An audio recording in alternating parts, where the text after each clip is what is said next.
بسم الله الرحمن الرحيم الحمد لله رب العالمين الصلاة والسلام على سيد الأنبياء والمرسلين اللهم علمنا ما ينفعنا وانفعنا بما تعلمنا وزدنا بفضلك علما وتعليما إنك على كل شيء قدير.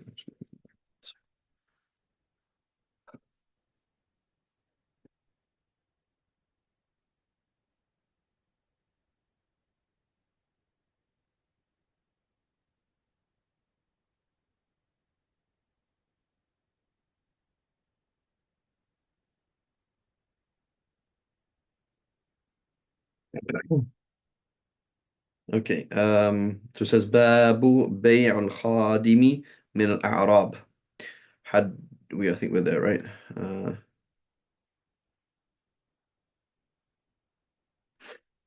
حدثنا سليمان بن حرب قال حدثنا حماد بن زيد عن يحيى بن سعيد أي الأنصاري عن ابن عمرة عن عمرة أن عائشة رضي الله عنها. So this is hadith is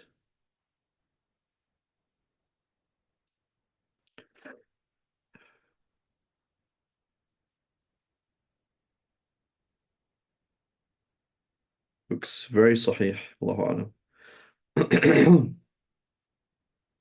دبرت أمة لها فاشتكت عائشة فسأل بنو أخيها طبيبا من الزط فقال إنكم تخبروني عن امرأة محسورة سحرتها أمة لها فأخبرت عائشة قالت سحرتني سحرتي سحرتيني قالت نعم فقالت ولم لا تنجين أبدا ثم قالت بيعوها من شر العرب ملكة.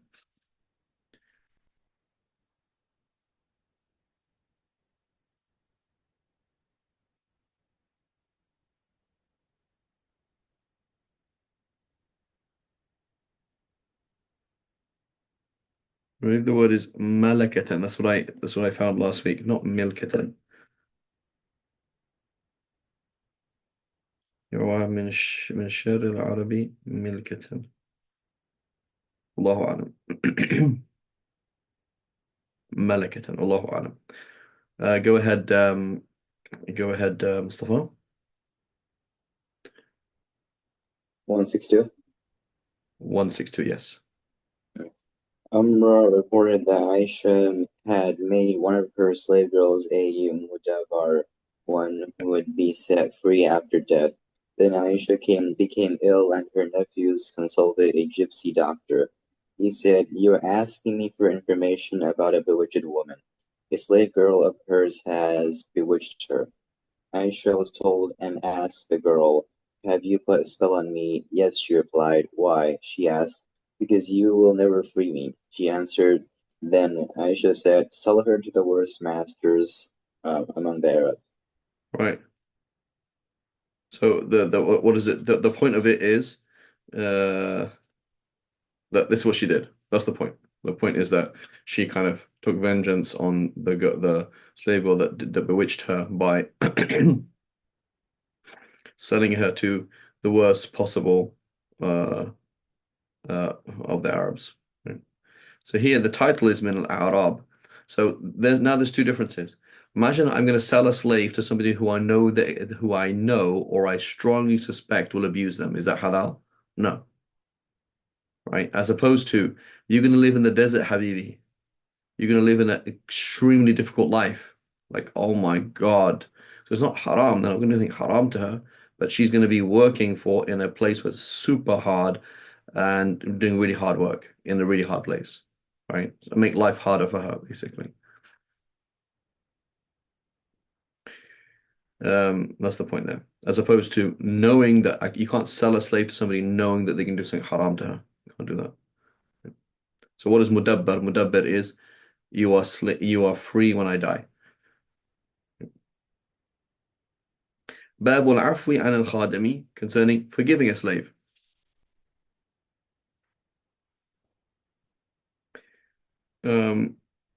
قال حدثنا حجاج قال حدثنا حماد هو ابن سلمة قال أخبرنا أبو غالب عن أبي أمامة قال أقبل النبي صلى الله عليه وسلم معه غلامان فوهب أحدهما لعلي رضي الله عنهما وقال لا تضربه فإني نهيت عن ضرب أهل الصلاة وإني رأيته يصلي منذ أقبلنا وأعطى أبا ذر غلاما وقال استوصي به معروفا فأعتقه فقال ما فعل قال أمرتني أن أستوصي به خيرا فأعتقته. Go ahead, go ahead, Mustafa. Abu Umama said, the Prophet, may Allah bless him and grant him peace, came with two slaves and gave one of them to Ali and said, do not beat him. So I have forbidden beating here's a question, where would those slaves come from? war. Exactly, right? So these are two prisoners of war. That's what they are, right? They're called two boys. Ghulam is a boy, but they have lost the word nisa in Arabic usually refers to free women, right? Whereas opposed to jawari means girls because you're not on the level of a woman anymore because you're not free, right? So the word boy refers to a slave. And so he gave one, but basically he had realized that one of them had started praying. So one of them entered Islam and started praying, right? That's the point here. Um, لا تضربه, right? Go ahead. I have forbidden beating of the people of prayer, and I saw him praying before we came. He gave Abu Dar a slave and said, I recommend that you treat him well. So Abu Dar set him free. He said, what have you done? He replied, you commanded me to treat him well, so I set him free. Hmm. So that's the kind of what does it mean? Just so the Prophet told you to treat him well. So I treated them as best as they possibly could, which is what set him free. حدثنا أبو معمر قال حدثنا عبد الوارث قال حدثنا عبد العزيز عن أنس قال قدم النبي صلى الله عليه وسلم المدينة وليس له خادم فأخذ أبو طلحة بيدي فانطلق بي حتى أدخلني على النبي صلى الله عليه وسلم فقال يا نبي الله إن أنس غلام كيس لبيب فليخدمك قال فخدمته في السفر والحضر مقدمه المدينة حتى توفي وما قال لي عن شيء صنعته لما صنعت هذا ولا قال لي لشيء لم أصنعه ألا صنعت هذا هكذا. Go ahead, Bismillah. And said, the Prophet, may Allah bless him and grant him peace, came to Medina without any servant.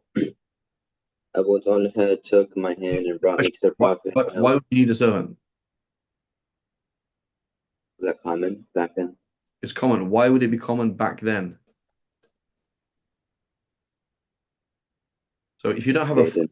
if you don't have a fridge, how many times do you have to go and buy milk, Mhm. right? So that same gallon of milk, you can't store anything. So you can't do things. Things are much more less efficient. So there's just so much more work to be done. So people need things. It's about not an issue of luxury. It's just like you need things to be done, and it's very hard, right? And so he said, hey, take this young kid. He'll be useful. He can do things for you. You need this to be done, that to be done. There's all things to be done. It's difficult. You don't have flowing water, so there's just so much more work to be done, right? This one, go ahead. May Allah bless him and grant him peace, and said, O Prophet of Allah, this is Anas, a clever, intelligent boy. Let him serve him. Anas said, I served him when he was at home and on journeys from the time he came to Medina until he died. May Allah bless him and grant him peace. He never said to me about anything I had done, why did you do this? Nor did he say to me anything about something I had not done, why did you not do such and such? All right. And so this is the default, because we do that a lot, right? May Allah forgive us all. We do that a lot. Why did you do this? Why did you not do that? Right? And it's not haram to say that, of course, but just see how gentle the Prophet ﷺ was. He was a young kid. He's 10 years old, 11 years old, 12 years old, right? And we often forget how sometimes we say things that it's not even a big deal, right? But we forget how heavy words can be on little kids, on our people who are younger than us. May Allah protect us and give us rifq and gentleness, right? But sometimes you do need to be harsh with people. It helps them, right? I remember I was working at that kind of age, and my manager, he was a very nice guy. His house, he sold ice cream on the beach, right? What kind of beach shop anyway. And his house was like like maybe 300 meters up, 300, I don't know, 300, not that far, maybe like 500 meters up the road, right? Like half a mile or less, maybe like a quarter of a mile up the road. So what I'd have to do is go up to his garage, get ice cream from the freezers and bring it down. Once I didn't close the freezers, right? So he went home and the freezer was open. Because it's open, all the ice cream went off, right? That was about like 130, 150 pounds worth of ice cream. 150 pounds is like equivalent to today of like $300, right? Back then. So anyway, he said, "Listen, Farid, I'm not gonna ask you to pay $300, but remember, like, be careful." So I remember that. But he did it in a very gentle way. He wasn't like, "You're an idiot," shouted at me. He could have been. The guy was pretty scary. He's like a bodybuilder, right? Big kind of Polish, went through hell and back again, finding a job in England, surviving in England, all these kind of things. It was tough, but he was very gentle about it, right?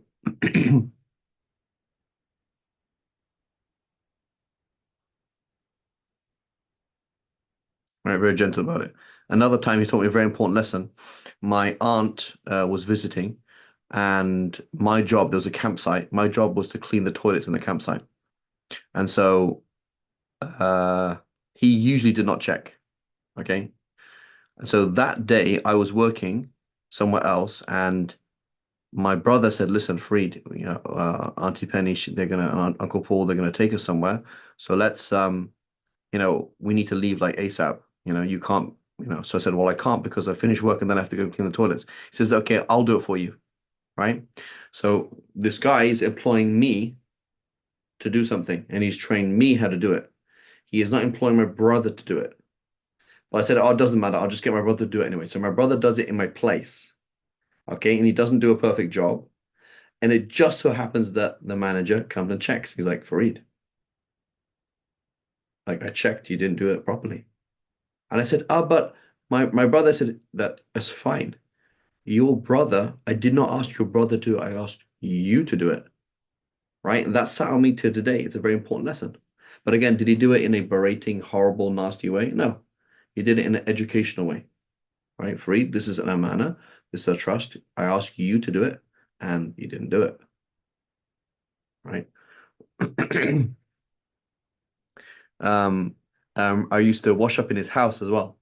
And I was so slow at washing up that he was like, oh, he didn't say, "You're so slow, get on with it." He said, "Okay, let's change the way we pay you a little bit."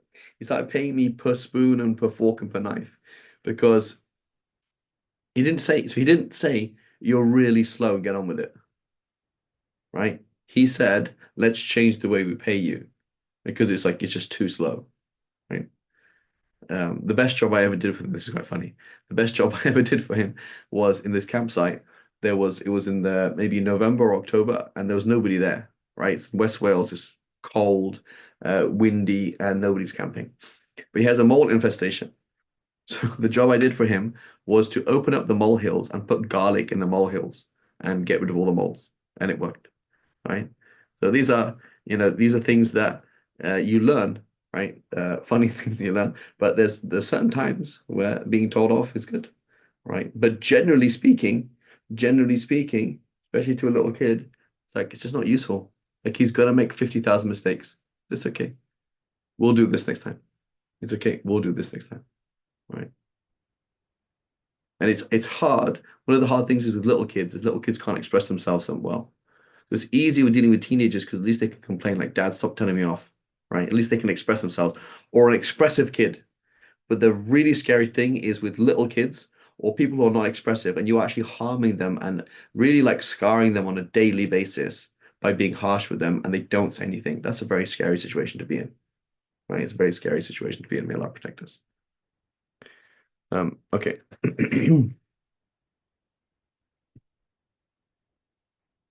Okay, Bismillah, next chapter. When a slave steals. حدثنا أحمد بن محمد قال حدثنا داوود بن عبد الرحمن قال سمعت إسماعيل عن عاصم بن لقيط بن الصبرة عن أبيه قال انتهيت إلى النبي صلى الله عليه وسلم ودفع الراعي من المراح سخلة فقال النبي صلى الله عليه وسلم لا تحسبن أو ولم يقل لا تحسبن إن لنا غنما 100 لا نريد أن تزيد فإذا جاء الراعي بسخلة ذبحنا مكانها شاة فكان فيما قال لا تضرب ضعينتك كضربك أمتك وإذا استن فإذا استنشقت فبالغ إلا أن تكون صائما. بسم الله. Go ahead. Uh, huh? Oh, I skipped. I skipped. I went to the wrong hadith. My apologies.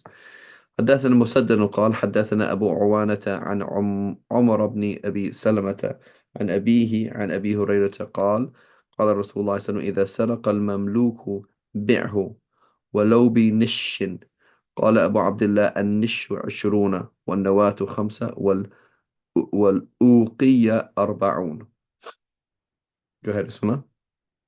Abu Hurairah reported that the Messenger of Allah, may Allah bless him and grant him peace, said, when a slave steals, sell him even for half an albiyah. That's a measurement of silver. I said him, just get rid of him. When he steals, you don't need him. Sell him even if it's going to sell him at a loss. Okay, the next hadith, this one, as it says, go ahead, I read it already. If you read the next hadith. Nafis ibn Sabira reported that his father said, I went to the Prophet, may Allah bless him and grant him peace, when a shepherd had driven a lamb into the evening pasture. The Prophet, may Allah bless him and grant him peace, said, do not suppose that we have 100 sheep and do not want to give you more than only a lamb. When the shepherd brought the lamb, we sacrificed the sheep in its place. And it said, part of what he said is, do not beat your wife as you would beat your slave girl when you wash your nose, stuff up water freely unless you are fasting. Right. So when it says do not beat your wife as you would beat your slave girl, does that mean that there's a certain time and a place where you could beat your slave? Yeah. Right? So if I say, for example, hey, don't joke with your dad as you would joke with Mukhtar, that means you do joke with Mukhtar, and that's okay. So as I mentioned last week or the week before, we can't go to an extreme like, oh, the Prophet ﷺ was super nice all the time and said, no, don't be horrible to anybody ever. Well, some people don't cooperate. So there is such thing as owning human beings. It does exist. And there are certain times when human beings do not cooperate at all. They don't fear Allah. They are already in prison in the fact that they are a slave, and they just don't want to do what you're asking them to do. So there is a situation for that. And the same thing, right?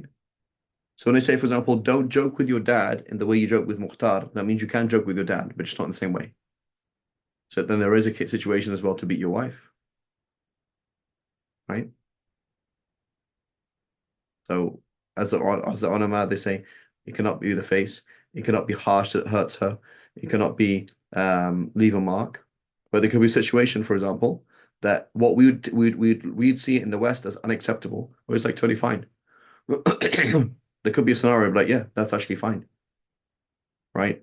So, for example, imagine, for example, an issue of domestic, somebody calls up 911, my husband's not letting me leave the house.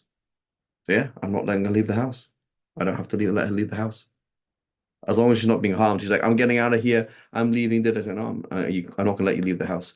So that is a legitimate thing. So could you use physical force then to like literally pick her up? But yeah. Like, get your hands off me. Don't touch me. I'll call 911. Okay, you can call 911. That's totally fine. But you do realize you're doing something wrong, right? So obviously, when it gets to that kind of situation, things are probably not being done very well. And that's why the Prophet ﷺ said that, that these women are complaining of getting beaten by their husbands. And those people are doing it are not the best of you, meaning there's problems with you.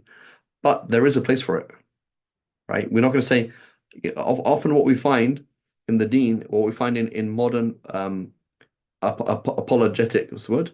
Apologetics is there's, for example, what that happened is, for example, there's some terrorists, they kill lots of people, and then some sheikh comes online and says, there's actually no place for physical violence in Islam whatsoever, ever. You're like, really? So it's slightly odd. Didn't the Prophet ﷺ do jihad? Like it sounds a bit odd. It sounds like more like it's you want from one extreme to another extreme, right? Allah subhanahu wa ta'ala talks about it in the Quran, right? Advise them, right? What is it? Uh, uh, so advise them, avoid them in their beds, and then beat them. But it says in the Quran. See, oh, but that's it means this. What does it mean? It does mean there's some kind of physical thing. And so again, if we compare it to our Western standards, it is weird or strange or odd. It is not compatible with our Western standards. That is true. But it does exist, right? It does actually exist. So there is clear domestic violence, which is unacceptable, and there is treating one's wife to some extent, in some aspects, like a child. That does exist. And so that's unacceptable in Western standards because it's looked at as misogynistic and it's looked at as violent. Whereas we don't look at it as violent because it's like your child. My 3-year-old trying to run out of the house. Can I pick him up? Yeah, same thing with your wife. That can be done. Now, if there's a regular thing, there's obviously something wrong with your marriage, right? There's always something wrong with the marriage, but it does have a place. It's not non-existent. Am I making sense? Right? Just like jihad does exist. It's not non-existent. So when you come along and say, "Oh, all terrorists are bad, and terrorism is bad, and there's no place for jihad in Islam, and jihad will only exist when, I don't know, when time of Sayyidina Isa, and until then, we don't trust the rulers, and they're not doing it for right reasons, and so they make so many conditions for it to be halal that it doesn't exist. Period. Right? Polygamy. Oh, it's on this condition, and then this condition, and then this condition, and then this condition, and only here, i.e., basically, it doesn't exist. That's what we're trying to say. So that's not real apologetics. Apologetics is this is it. Let's try and understand it. Right? Let's define what it is, and then let's try and understand it, while accepting that it's not necessarily the same as our Western values. It is okay for Islam to not agree with Western values. It's not a problem, right? As one sheikh said it, it's like, what is it? It's not trying to make Islam conform. It's to make it a viable alternative, right? I'm a non-Muslim. I want to give me a viable alternative to my status quo. That's what I'm interested in. Give me some other thing that seems better. Like an alternative that's actually different. Don't give me what I already have. Don't try and tell me that Islam is the West. Come and tell me that Islam is not the West and it is better. Am I making sense, to everybody? Mustafa and everybody? Yeah, but how do you explain it to non-Muslims who have that already built into their mind? I think a lot of people, I think a lot of people would understand it. More people would understand it than you imagine. More people would understand it than you imagine. That's the key thing.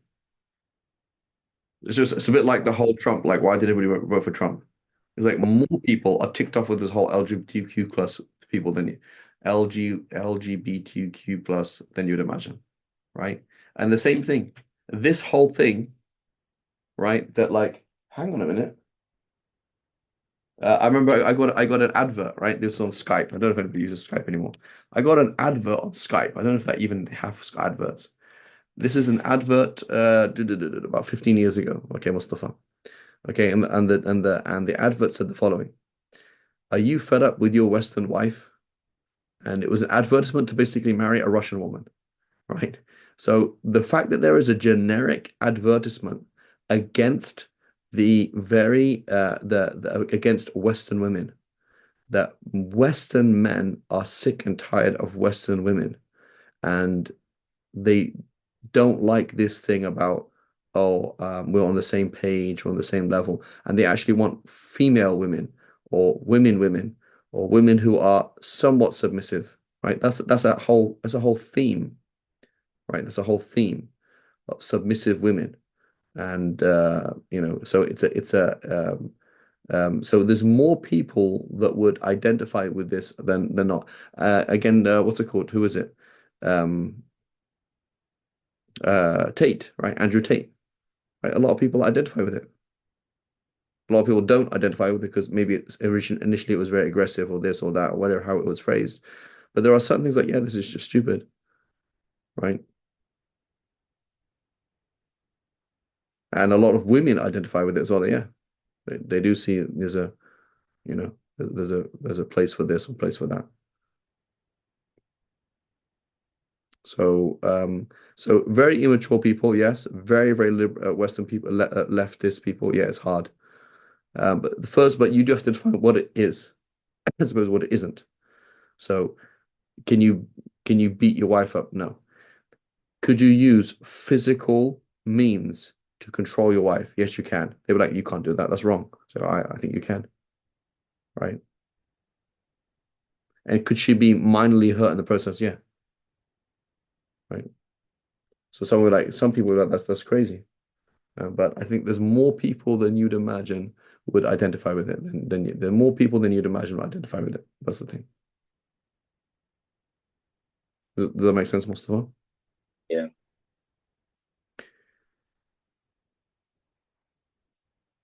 Okay. Um,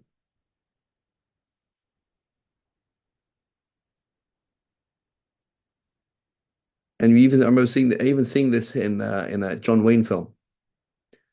John Wayne. You familiar with John Wayne, Mustafa? I think I've heard of him. So he like the classic cowboy guy, right? So so the cowboy, that's like cowboy style, right? Men are men and women are women. That's a cowboy world, right? Like the South world. So I remember there was this scene, this cowboy, a long time ago I watched it. It was like, I was like a kid. I remember this scene. It's basically in this cowboy film, there's this woman and the story is that I don't know what it is, but in the whole thing, the story is um in the story, what is it? Like, because she didn't express that she wanted to marry somebody, all of these various different complex things happened, right? The whole story is kind of based on that. Right at the end, I realized she wanted to marry him anyway. And literally John Wayne like starts hitting her like, what's your problem? Right. And that's the funny ending. So this is like not that long ago, 60s, 70s, where the film can end where the woman is like, oh my God, because of what you did, there was all this person died and that person like, what's your problem? Right. And treating her and like literally like treating her like a child, right? Um and that was acceptable. I was like, yeah, we can identify with that. We can see that as funny and acceptable as opposed to not, right? And the way it is today is opposite. It's very ugly, right? Lots of funny things will happen is when, for example, you know, um, the girlfriend can be rude to the boyfriend, and it's kind of funny. It's part of the funny thing, or be not respectful or kind of bossy, right? I remember in Jargo there was it's the beginning of one of the seasons or something like uh anyway like um Sensei Wu is married or I don't know, it's just with somehow um um uh the mother of Lloyd, and he's very stressed and tired, and there's an invite to go to this place, and he doesn't want to go. And so she just tells him off, like, no, you're gonna go, right? And that's kind of like funny and acceptable, like your wife or slash girlfriend treating you as a mum, right? It's not that, and so that's a thing that exists today, but it's low and disgusting, and nobody actually likes it, right? Um, and that's a theme, right? That people are sick of it, like they don't actually like it. Women don't want husbands that who they can tell who can boss around, and men don't want a wife that bosses them around, right? It's just like nobody likes that anymore. But it's still kind of there, right? It's still kind of there, part of the women's liberation and all of these kind of things. So again, there is more people than you'd imagine that would actually identify. Like, yeah, I totally understand what you're saying, right? And many people will be like, this is so extreme, crazy, right? Again, because they don't live a normal life. They live a post-industrial revolution life or whatever, or because of various other reasons. Allahu A'lam. Okay, someone who finishes something for his slave, fearing people's bad opinion. Bismillah. So it says, باب من ختم على خادمه مخافة سوء الظن. حدثنا بشر بن محمد قال أخبرنا عبد الله قال أخبرنا أبو خلدة عن أبي العالية قال كنا نؤمر أن نختم على الخادم ونكيل ونعدها كراهية أن يتعودوا خلق سوء أو يظن أحدنا ظن سوء. Go ahead, بسم الله. Abu Aliya said, "We were ordered to finish off things for the servant and to measure and count because we did not want to allow them to accustom themselves to bad habits, nor for anyone to think evil of us." Right. أو إن يظن أحدنا ظن سوء. نسي أن أسيء به ظن. قال الشيخ محمد طيب. لا بد في سوء الظن من الدليل ولا حاجة لحسن الظن إلى دليل.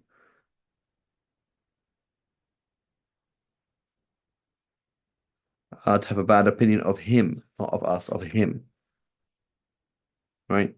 So here, so basically, this is not helping. This is finishing it off, so as to make sure كنا نؤمر أن نختم على الخاتم ونكيل ونعدها. Uh,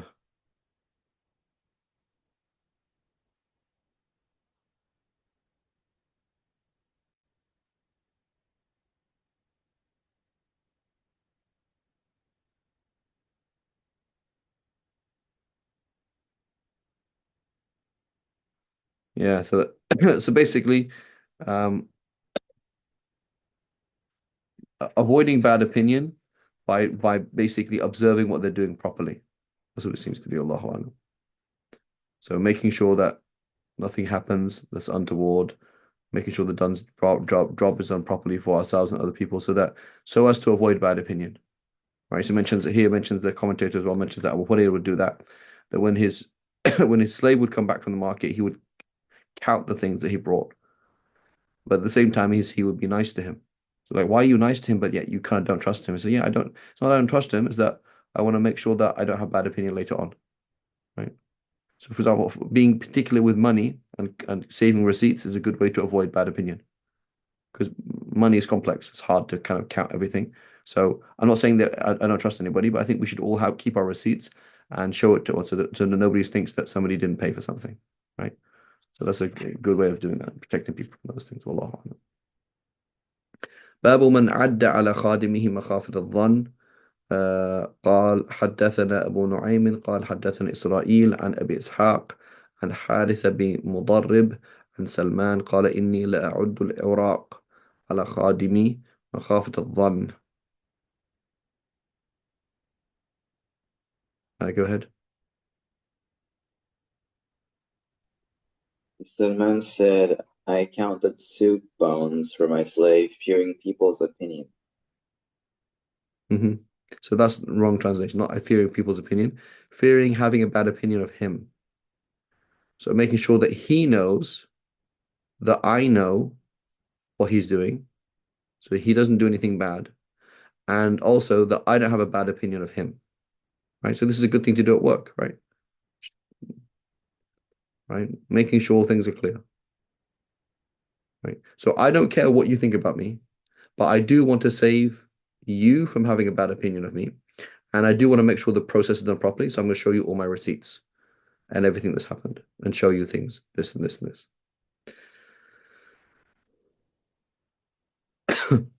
But it doesn't mean having a bad fearing people's opinion. There's nothing to do with people's opinion. Allahu A'lam.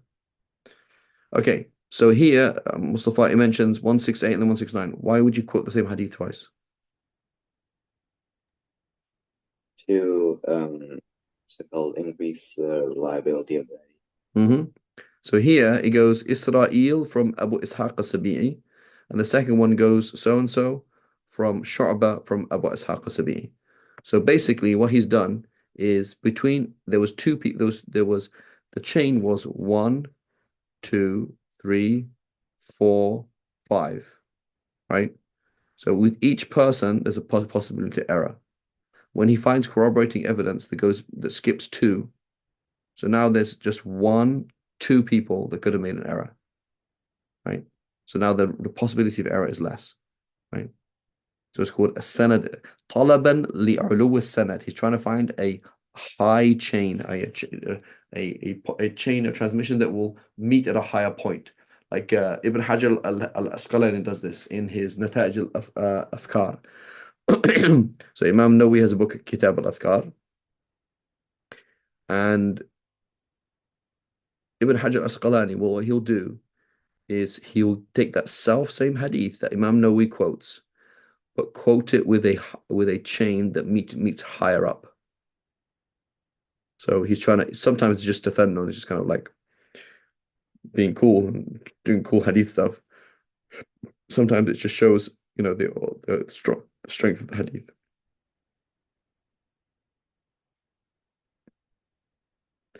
Okay, the next chapter.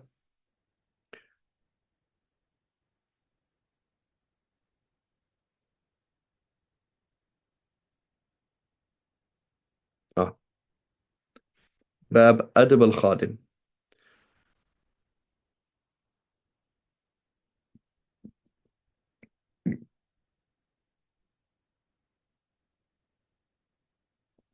Disciplining a khadim, a servant or a slave. حدثنا أحمد بن عيسى قال حدثنا عبد الله بن وهب. So this is here عبد الله بن وهب. This is student of Imam Malik, right? قال أخبرني مخرمة بن بكير عن أبيه قال سمعت يزيد بن عبد الله بن فصيط قال أرسل عبد الله بن عمر غلاما له بذهب أو بورق فصرفه فأنظر بالصرف فرجع عليه فجلده جلدا وجيعا وقال اذهب فخذ الذي لي ولا تصرفه. Go ahead. Yazid ibn Abdullah said Abdullah ibn Umar sent a slave of his with some gold or silver, and he exchanged it and deferred the exchange, i.e., he changed gold into silver or vice versa, and did not take the money straight away. This Right. is haram. It's haram. So you can't do that, right? So you go to the bank, for example, and you say, "Hey, I need some yen. I'm gonna go to Japan." And like, sure. So you say, "Fine, just give us $1,000 now, and then on Tuesday you can come pick up your yen." That's haram. You can't do that. It has to be immediate. So when you exchange gold for gold, or silver for silver, or silver for cash, or cash for silver, or cash of one currency for another currency, it has to be immediate, right? It has to be. You can't say, "Here, I'm going to give you this, and you give me that later on." So that's what he did is that slave gave the gold and said, "Hey, I'll pick up the silver later on." Right? So he beat him hard, right? Painful beating. Right? Uh, right? Why? Because he said, "You have engaged me in riba. This is called riba al-bay'. This is riba. It's haram." And you've got that. Go do never ever do that ever again. وقال اذهب فخذ الذي لي ولا تصرفه. Right? Take what is mine and do not exchange it. Right?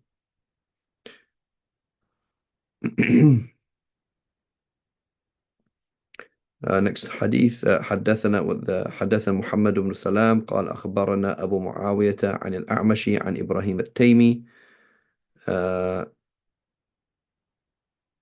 عن أبيه عن أبي مسعود قال كنت أضرب غلاما لي فسمعت من خلفي صوتا اعلم أبا مسعود لله أقدر عليك منك عليه فالتفت فإذا هو رسول الله صلى الله عليه وسلم فقلت يا رسول الله فهو حر لوجه الله فقال أما إن إن لو لم تفعل لمستك النار أو لا أو لفحتك النار.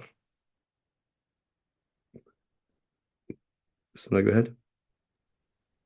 Abu Masud said, I was beating a slave of mine when I heard a voice behind me. No, Abu Masud, that Allah is able to call you to account for the slave. I turned around and there was the Messenger of Allah. May Allah bless him and grant him peace. I said, Messenger of Allah, he is free for the sake of Allah. He said, if you had not done that, the fire would have touched you, or the fire would have burned you. Hmm. Right. So yes and no. Right. So the Prophet ﷺ didn't tell him, didn't tell him to stop. The Prophet ﷺ gave him the reason. He says, "Allahu, I swear that Allah has more ability." So when you do it, you can do whatever you want, right? But know that Allah has more ability to harm you and take vengeance on you than you do on that person. Just be aware, right? And he saw that he was doing something wrong and he stopped doing it, right? But there's a difference between doing it when it's wrong, doing that it's right, and being angry for the sake of Allah and being angry. Pragmatics, right? So again, I repeat the concept. It's like the idea that everybody can be happy with everybody all the time and never punish anybody and always be happy. It's not reality. It's not reality, right? So there are scenarios where, yeah, it happens. The default, again, in a marriage, the default is people think she should be discussed. There's a reason why she doesn't want to listen to you. There's a reason why she's saying no. The reason why she's doing this. Discuss it, discuss it, discuss it. And there are scenarios like this is woman is not. It's not like she's sad or she's this or she's that. She just doesn't want to listen. Like there is actually like a, she's like just not going to do what you want. What you want. In which case you can like okay, you can either accept that or not accept it. And so there are certain scenarios where people there are shayateen out there. There are people who are just stubborn, right? There are people who only learn in one way. And there are other people that if you're nice to, they cooperate. And that's the default. Like there are some of the slaves of the Prophet, some of the slaves of some of the Sahaba, they were traveling with that Sahabi and they killed him. Right? So even if they treated them well, sometimes you treat people well, they don't treat you well. Happens, right? That's why you have witnesses, right? Why do you have witnesses? You don't trust people, right? I don't know. You have witnesses even if you trust people, because people change, people this, people that, right? You need to. There are systems there that are based on this is not a perfect world.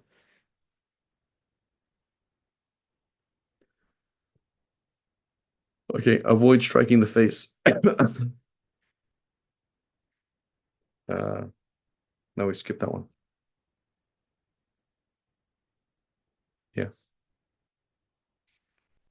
باب لا تقل قبح الله وجهك, right?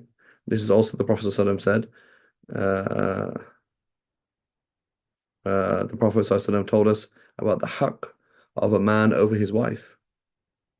The haqq of a man over his wife is that you don't say Allah tuqabbih, that you don't tell her, may Allah make your face ugly, and also that you Allah tadrib al-wajh, that you don't strike the face, right? So when the Prophet ﷺ says the haqq of your wife over you is that you not strike her face, that means you do have a haqq to strike her without excruciating pain, without breaking anything, without leaving a mark, and for a reason, right? And for a reason, and other places, right? That's important to note that. Okay, so the Abu Hurairah reported the Prophet ﷺ said, "Do not say." What do we say? So it says حدث حجاج حدثنا ابن عيينة عن ابن عجلان عن سعيد عن أبي هريرة رضي الله عنه عن النبي صلى الله عليه وسلم أنه قال لا تقولوا قبح الله وجهه. Go ahead. 172. 172, correct, yeah. Abu Hurairah reported that the Prophet, may Allah bless him and grant him peace, said, do not say, may Allah make your face ugly. Hmm. Um, This hadith is in Ibn Khuzaymah, Sahih Ibn Khuzaymah and Ibn Hibban, but it's not on the level of Bukhari and Muslim, not the level of Bukhari anyway. حدثنا عبد الله بن محمد قال حدثنا ابن عيينة عن ابن عجلان عن سعيد عن أبي هريرة قولن قبح الله وجهك ووجه من أشبه وجهك فإن الله عز وجل خلق آدم على صورته. Right? So it's a similar hadith. It's the same hadith. It's the same hadith with a different version. Yeah, same hadith in a different version. But so it says, do not say, may Allah make your face ugly and the face of anybody like your face ugly, because Allah created Adam ala suratihi. Right? So Ibn Hibban explains this. فإن الله عز وجل خلق آدم على سورة آدم. Right? So Allah subhanahu wa ta'ala created Sayyidina Adam not like a baby. It wasn't a baby. It wasn't a zygote and whatever, a developed baby. He was a man. And so Sayyidina Adam, there are aspects of Sayyidina Adam that you can see in the face of every single face because he is our great grandfather. And so when you say that, when you're striking someone's face, it's a disrespect, right, to that person. Allahu A'lam. Excuse me. Now, Ibn Khuzaymah quotes this hadith in Kitab al-Tawheed, and his proof there is Inna Allah khalaqa Adama ala suratihi, that Allah created Adam in his image, capital H, meaning in Allah's image, meaning Allah has a form, right? So in Kitab al-Tawheed by Ibn Khuzaymah is the great early Shafi'is. There is I wouldn't call it tajseem, but it's material that can be kind of understood as tajseem, right? There's material that can be understood as anthropomorphism, right? So Ibn Khuzaymah in reality is answering to the Mu'tazila. The Mu'tazila like, oh, this is metaphorical and that's metaphorical, and this is metaphorical and that's metaphorical, and everything's metaphorical. The whole Quran's metaphorical. We don't believe in any of it literally, basically, right?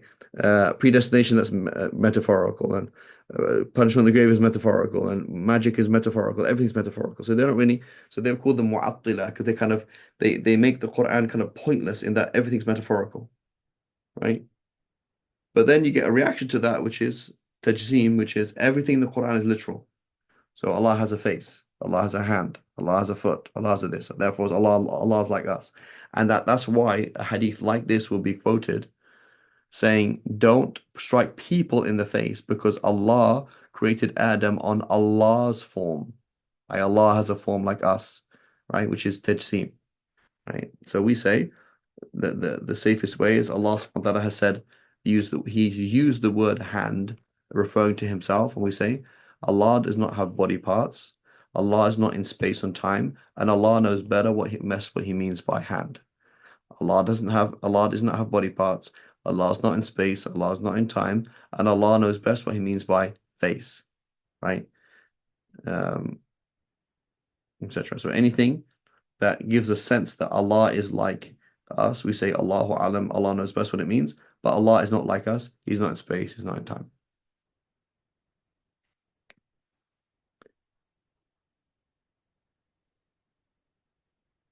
Okay, باب ليجتنب الوجه في الضرب. حدثنا خالد بن مخلد قال حدثنا سليمان بن ملال قال حدثني محمد بن عجلان قال أخبرني أبي وسعيد عن أبي هريرة عن النبي صلى الله عليه وسلم قال إذا ضرب أحدكم خادمه فليجتنب الوجه.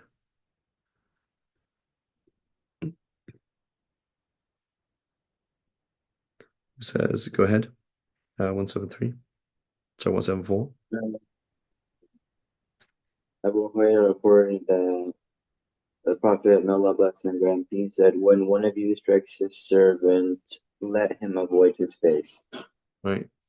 And so one of my teachers even said it's haram to just like gently tap somebody on the face because disrespectful, right? Allahu a'lam.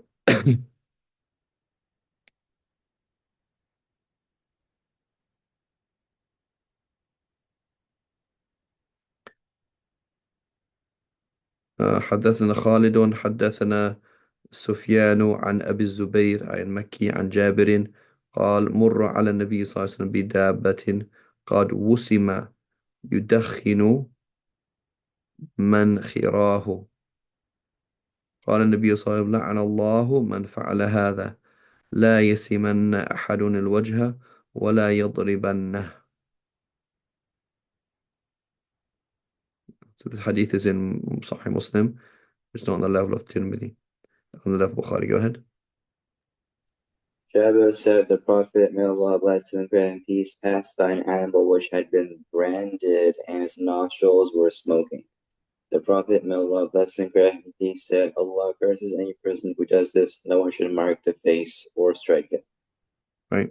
So could you mark the animal? Yes. So when you brand an animal, right? This branding is you get a hot iron that says, for example, D for dingle on it, right? So these are my cattle. So you brand it on its side. Yes, it hurts the animal. It's on the side of the animal and the pain goes away. But burning its face is not like burning its flank or burning its side. It's totally different, right? If somebody stabbed you in the face versus somebody in the hand, it's not the same. So Allah subhanahu wa ta'ala says, so yes, there's a need to do it. What? But don't do that. That's very, very right. سَنَسِمُهُ عَلَى الْخُرْطُومِ, right? We're gonna, that's what it means. We're gonna brand him on his on his trunk, right? So not only is it a harsh, painful punishment, but it's on his trunk. That's a euphemism for him being like a pig or him being on his snout. We're gonna brand his snout. Excuse me. Right? So that's why the Prophet said, may Allah curse whoever did this. Nobody should ever uh, um, brand the face of an animal, right? Not really mark the face of an animal, but brand, right?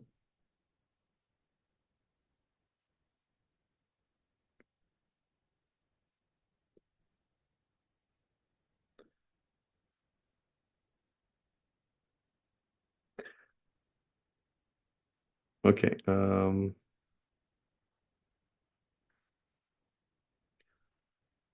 Okay, inshallah, we'll stop there.